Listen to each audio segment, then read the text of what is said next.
Thank you, Madam Vice Chair. We now have Mr. Levine talking on item number 10, AB 539. Mr. Levine. Thank you, Mr. Chair and members. AB 539 will improve boating safety by allowing law enforcement to obtain a search warrant to test the blood of a person suspected of operating a marine vessel while under the influence of drugs and/or alcohol. This is already law for motorists, and AB 539 simply mirrors that law. Unfortunately, boating under the influence is a serious public safety problem. Intoxicated boaters have caused devastating accidents. Studies indicate that alcohol use is the leading known contributing factor in fatal boating accidents, according to a report by the California State Parks Division of Boating and Waterways.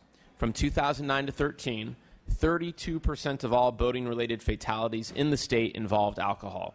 Here to speak in support of the bill is Corey Salzillo.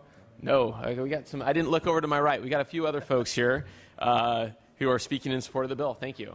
Mr. Chair, members, Aaron McGuire on behalf of the California... Two witnesses, 2 minutes each. Aaron McGuire on behalf of the California State Sheriff's Association. We are the sponsors of this legislation. We look at this as a conformity bill along with SB 717, which was signed by the governor and passed out of this committee recently. We ask for your aye vote.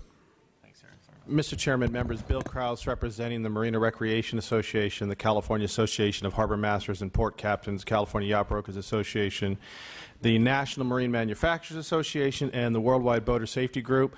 Essentially the boating industry and about 25,000 individual boaters through the Worldwide Boater Safety Group. We're in support of this bill. I hadn't heard the statistic in a while, but obviously driving while intoxicated is a problem. We don't want to support that. We think conforming this law to what happens in motor vehicles makes perfect sense. We don't want boaters running into each other. We want them to be responsible, and we want to be on record that we support responsible boating, and therefore we support this bill. Thank you. Mr. Chair and members, Ryan Sherman on behalf of the Sacramento County Deputy Sheriff's Association, Marine Enforcement Division. We're in support of the bill. Also, Los Angeles County and Long Beach police officers as well in support. They do a lot of work on the waterways, and we truly appreciate your support for this measure. Thank you. Sean Hoffman. Others in support? Sean Hoffman on behalf of the California District Attorneys Association. We were the sponsors of AB 717, the original legislation dealing with motor vehicles, in strong support of this one as well. Very good. Any other witnesses in support? Witnesses in opposition? Thank you, Mr. Chair and members. Matt Gray on behalf of taxpayers for improving public safety and respectful opposition. While no reasonable person would support any motorist driving under the influence, we believe the bill lacks sufficient controls. For example, there are legitimate reasons why a person may not want to consent to a blood test, but will consent to other tests, such as breath and field sobriety tests, for religious reasons, for example. However, absent sufficient controls in this legislation, what's to stop a law enforcement officer from deciding to tase a person and take them down in order to extract blood or something? It might be extreme, but there are no controls whatsoever. This legislative body has been very focused on the issue of police brutality and judgment issues in previous committee hearings. We would like to remove the opposition. We just believe more controls are due within the legislation. Thank you. Further witnesses in opposition? So questions from members and comments? Second. All right. Moved by our Vice Chair, seconded by Member Lackey. So you may close, and if you can answer the questions brought up by the opposition, that would be good. And you or Mr. McGuire? Yeah, members, thank you very much. I appreciate the opportunity to present this bill. I think that the bill mirrors existing law for driving vehicles, just for marine vessels. So I think that any issues that were raised have already been settled with AB 717. It balances between protecting public safety and guarding against unreasonable searches. I respectfully ask for an aye vote. All right. So I agree with the author of the bill and with the sponsor that this is reasonable, that we haven't seen the problems brought up by the opposition in the motor vehicle area. If there turns out to be something that's different between this bill and the motor vehicle bill, you're welcome to bring that up with the author. The opponents are welcome to bring it up, but I don't know of anything at the moment. And so I'm going to recommend an aye vote. What is the motion? Do pass To the floor. do pass to the floor. Oh, good. All right. Madam Secretary, you may call the roll. Quirk. Aye. Quirk, aye. Melendez. Melendez, aye. Gonzalez. Gonzalez, aye. Jones Sawyer. Jones Sawyer, aye. Lackey. Lackey, aye. Lowe. Aye. Lowe, aye. Santiago. The bill is out 6-0. Thank you very much, Mr. Chair and members.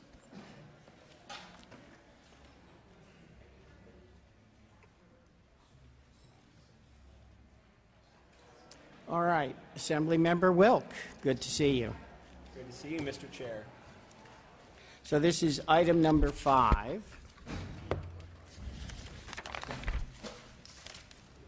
Which is AB 441. Proceed when ready. Ready as I'll ever be. So I'll start, and I'll turn it over to you. He's in traffic, so. Good morning, Mr. Chair and members. I have before you Assembly Bill 441, which would impose a 2-year sentence enhancement for felony convictions of identity theft when a crime is committed against a victim 65 years or older. According to the National Crime Prevention Council, senior citizens are more at risk to be targeted by telemarketer scams than any other age group and direct 56 to 80% of their calls to the elderly. By strengthening the penalty for this crime, AB 441 will create a disincentive for thieves to continue taking advantage of our most vulnerable population. In California, we currently have over 5 million senior citizens over the age of 65 who are prime targets for identity theft. Criminals look for opportunity and access, and seniors tend to have more assets and readily available cash than others. In fact, I recently read that the greatest transfer of wealth in history is going to be from this generation, our greatest generation, to the next. And additionally, we have 10,000 people every day turning 65. So it's a target-rich environment preying on the elderly. And oftentimes, seniors live in nursing homes, assisted living facilities, or have other service providers that may possess the senior's personal information. Additionally, with the evolution of the internet and smartphones, would be the time to put in safeguards in place, improving existing law to protect our most susceptible group. And when the senior legislature came to me with this bill, I was very enthusiastic about it. The last 8 years, my wife has worked at a senior community, and these people fall prey all the time. I believe it is something that is underreported. And not only are they losing their hard-earned money that they've earned, but they're filled with guilt, shame, and embarrassment.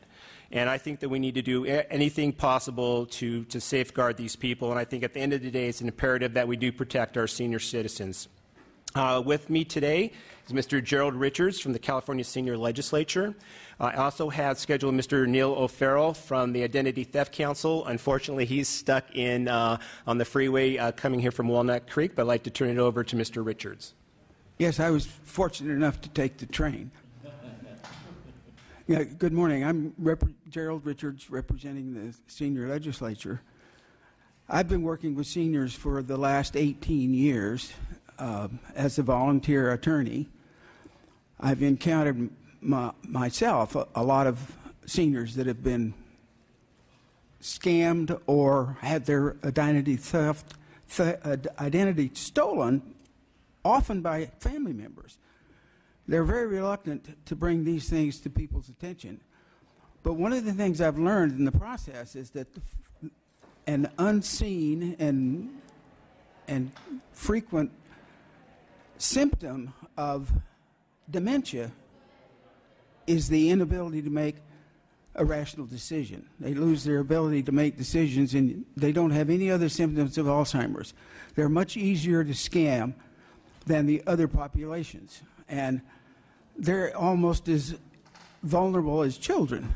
And it seems to me they need to have the extra attention that this would put on scamming elders. Very good. Do we have other witnesses in support? Sean Hoffman with the California District Attorneys Association in support. All right. Any witnesses in opposition?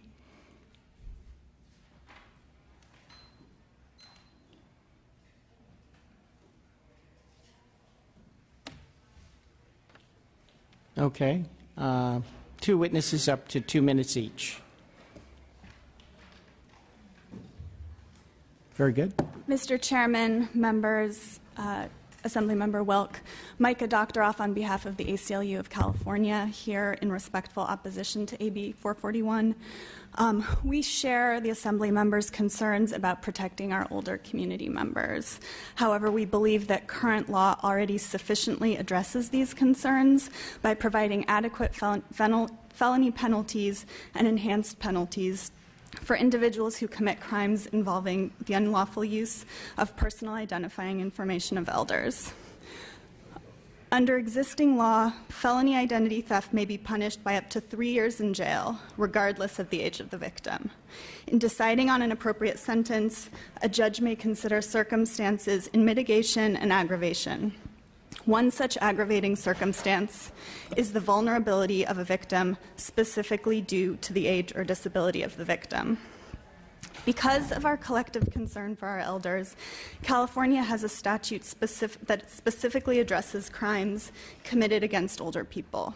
This statute already provides a greater sentence enhancement than that provided by AB 441 of up to 2, 3, or 4 years in prison for individuals who commit felony identity theft against people over 65. Given existing law, which already vests discretion in judges to consider an identity theft victim's age when sentencing a defendant and provides for a lengthy sentence enhancement for committing this crime against elders, we believe that AB 441 is unnecessary. Thanks so much for your time. Bobby Walker with Public Interest Advocacy on behalf of the California Public Defenders Association, and we oppose this bill as well. I apologize, I don't need a full 2 minutes. Very good. Any other witnesses in opposition? There being none, I'd like to hear from any comments or questions the committee has. Thank you, Mr. Chairman. Assemblyman Wilk, thank you for bringing this bill forward today. We have seen a tremendous increase in the abuses to our elder community. I think that may be because now there are more ways to exploit the senior community. It used to be just a phone call or something in the mail. Well, now everyone, including our senior community, they have smartphones, they have tablets, they have iPads, and they have personal information on these devices, and it is of great value, not only to them, but to their children and their grandchildren. So it is very serious. It has increased, absolutely. While I understand that there is already what your opposition states as a sufficient penalty for this type of activity, I think that being that it is growing, perhaps we do need to get a little bit ahead of this. I understand oftentimes the chair is not open to opening up these type of penalties or lengthening sentences, but in this particular case, this is a very vulnerable population, and we definitely need to do something to try to deter this type of activity. So I will be supporting your bill today. Thank you. I appreciate those comments. Just a second. We'll let you close. She didn't ask you a question. I'm sorry. But you'll have plenty of time to respond. Mr. Lackey, did you want to say something? Well, since you asked me, I guess I might as well. All right. Well, you just sort of were there pensive. I want everybody to know that I'm very alert, very awake, and paying attention. No, in all seriousness, this is a very serious problem that has plagued our. It's one of the drawbacks from the advanced technology and communication that we all enjoy. It has made a certain part of our population way more vulnerable, and when that is exploited, we need to take the most serious action possible, and we need to send a message that it's unacceptable in society, and that's why I'll be supporting the measure. Very good. Mr. Wilk, you may close, and you can continue from where I interrupted you. Thank you all for your consideration. I actually wanted to bring one or two constituents up here today because I do know of seniors that have been scammed One was she's just too embarrassed. She's just too embarrassed. And another one, at the time we didn't know she had dementia. She's slowly gone down that road, and I would not be able to put her in a position to testify. But this is, as the Vice Chair eloquently laid out, with the expansive technology, there's more ways to scam seniors. And we're not only talking about robbing assets, but robbing people of their dignity. And I feel like there's a very common sense approach to dissuade criminals from targeting a group that is very vulnerable and growing by the day. So I respectfully ask for your aye vote. Very good. So I agree with your statement of the problem. I just don't agree with the solution, which is why I'm recommending a no vote. Again, as stated by the ACLU, we already have laws on the books which allow up to 4 years if someone is charged under elder abuse statute. So I think we already have a bill that does this. If we didn't, I'd be supporting your bill. But under these circumstances, I think one statute to do this is enough, and that's why I'm recommending a no vote. So do we have a motion? All right, moved by our Vice Chair, seconded by Member Lackey. What is the motion? Due pass to appropriations. And I'd like the Secretary to call the roll. Quirk? No. Quirk, no. Melendez? Melendez, aye. Gonzalez? Gonzalez not voting. Jones Sawyer? Jones Sawyer not voting. Lackey? Aye. Lackey, aye. Lowe? Santiago? The bill is on call. Thank you, Mr. Chair. Now I have to go to B&P, so can I just go ahead and ask for reconsideration now? If that happens, you have it. Great. Thank you, sir. Sure. And if that happens, we can certainly talk. I would love to sit down and talk to you. Sure. Great. Thank you. Absolutely. No question about it.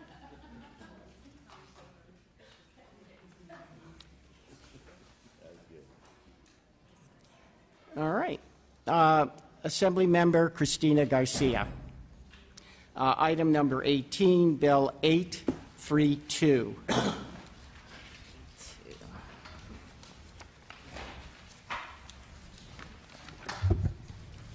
Good morning, Mr. Chairman and members. I want to start off by accepting the committee's amendments on AB 832 and thanking you for your help on crafting a better bill.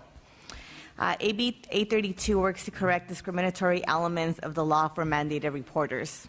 Under current law, you do not need to report when a girl and a boy, both 17 years of age, engage in voluntary heterosexual sex. But when two boys, both 17 years of age, or two girls, both 17 years of age, engage in voluntary sex, a mandated report is required. The only difference is their sexual preference. The confusing and discriminatory nature of current law ultimately creates an uneven playing field for all minors, whether they are gay or straight. AB 832 creates clear, consistent, and non-discriminatory standards for mandated reporters. This bill does not change the law of statutory rape nor child abuse. Such cases would still be reported. The mandated report would still be required to distinguish that the acts are voluntary. AB 832 ensures that our youth is treated fairly and clarifies mandated reporters must report and what guidelines to follow when using clinical judgment. With me today, I have Cia Hernandez from Licensed Marriage Family Therapist and Angela Khan with California Licensed Marriage and Family Therapy. Good morning. My name is Angela Khan. I'm a marriage and family therapist in California. As Assemblymember Garcia stated, we have a problem with the Child Abuse and Neglect Reporting Act. Not the act itself, it's a good law, and it protects kids, and therapists very much like this law. The problem comes when, under current law, we are not mandated to report child abuse, child sexual abuse, when we have older teens engaged in sexual intercourse with someone under the age of 21. We aren't required to report that. We also like this. This is a good law because it means that older teens can talk to us about sex. It gives them access to a trusted adult. We can talk to them about healthy sexuality, intimacy, boundaries, and the risks of unsafe sex. The problem comes when we talk about the part of the law that defines sexual assault as including acts of sodomy, oral copulation, and sexual penetration. These are required to be filed as child abuse reports, no matter the age of the people involved. Again, a good law when you consider unconscionable acts of child abuse by an adult to a child, but a little sticky when it comes to older teens and normal sexual experimentation. The first problem is that what this means is that kids, older teens, can talk to us without fear of a child abuse report when it comes to sexual intercourse, but they cannot talk to us without fear of a child sexual abuse report when it comes to other acts of sexual experimentation. So what our field has long known to be normal sexual development, most kids engage in, dare I say, the lesser forms of sexual activity before they actually commit the ultimate form of sexual activity, intercourse, and they can't talk to us about those lesser forms, but they can talk to us about the ultimate form. That's a discrepancy that we want to fix.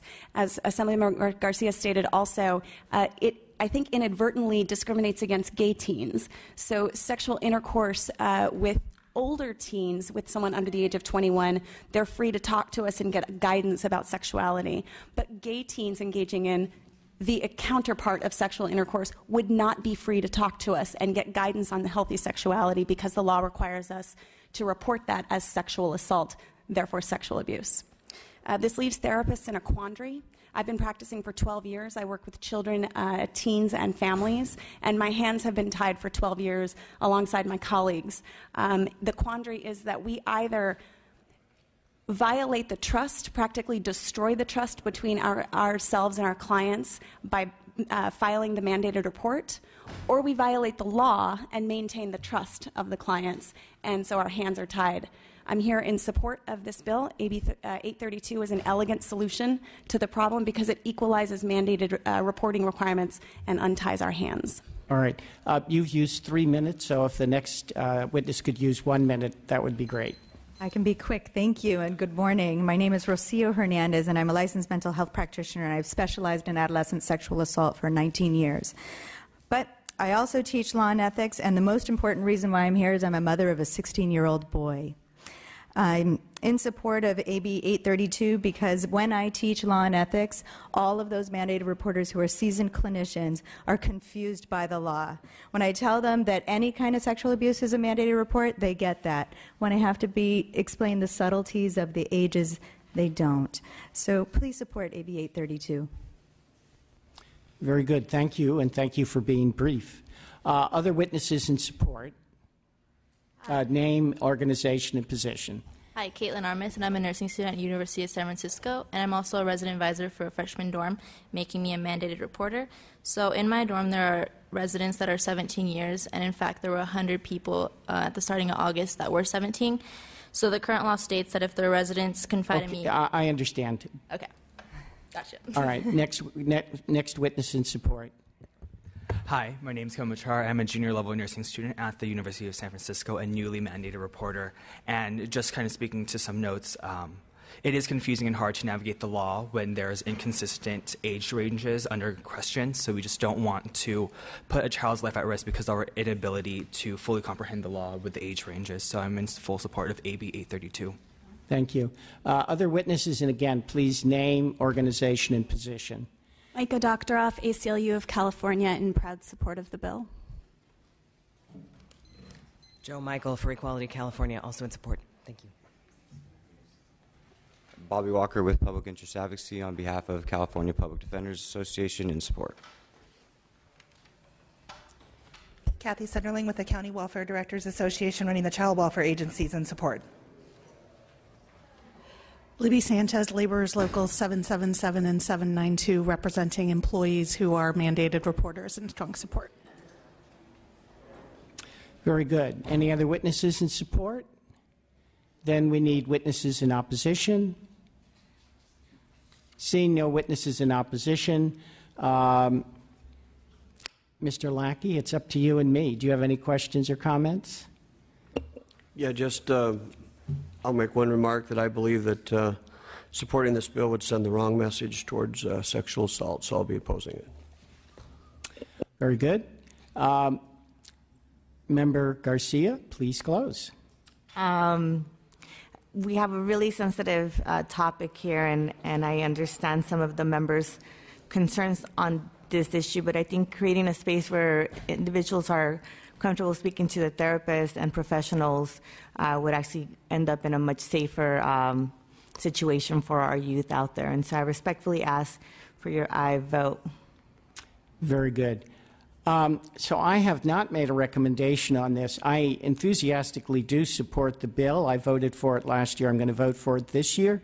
I do realize, though, that different people have different opinions, and so I'm willing to vote for it, but unfortunately not making a recommendation. The motion, let's see, we need a motion. There's no quorum. And I don't think we have the ability to do that right now. We have a lot of members off presenting bills, and it's going to be like this for the next few weeks. So I regret that we can't bring it forward now, but as soon as we have a quorum again, or at least another member who's willing to make a motion, we'll make the motion, and then if there are not enough members, put it on call. Thank you. Thank you again for bringing the bill forward. Thank you.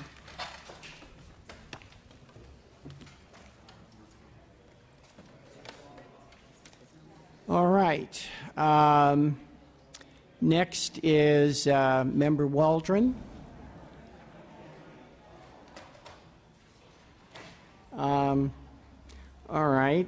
And we don't have Member Stone either. Did you have any bills? No. All right. I have a bill.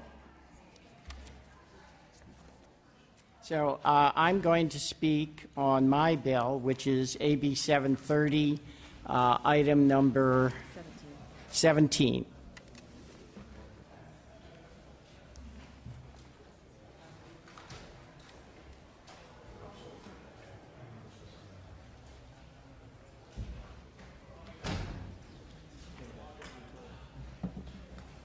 I'd like to make a motion. Is it over?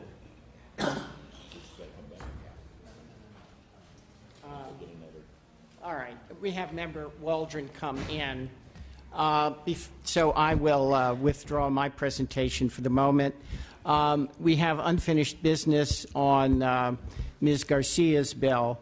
Mr. Jones Sawyer, would you be willing to make a motion on? I'd like to make a motion to move AB 832. All right. So we are, and I will second that. So let's see. All right. And what is the motion? Do pass as amended to appropriations. So do pass is amended to appropriations. Madam Secretary, you may call the roll. Quirk. Aye. Quirk, aye. Melendez. Gonzalez. Jones Sawyer. Jones Sawyer, aye. Lackey. No. Lackey, no. Lowe. Santiago. Bill is on call. Bill is on call. Thank you. All right. Member Waldron. Let's see. It's item number 4, AB 247.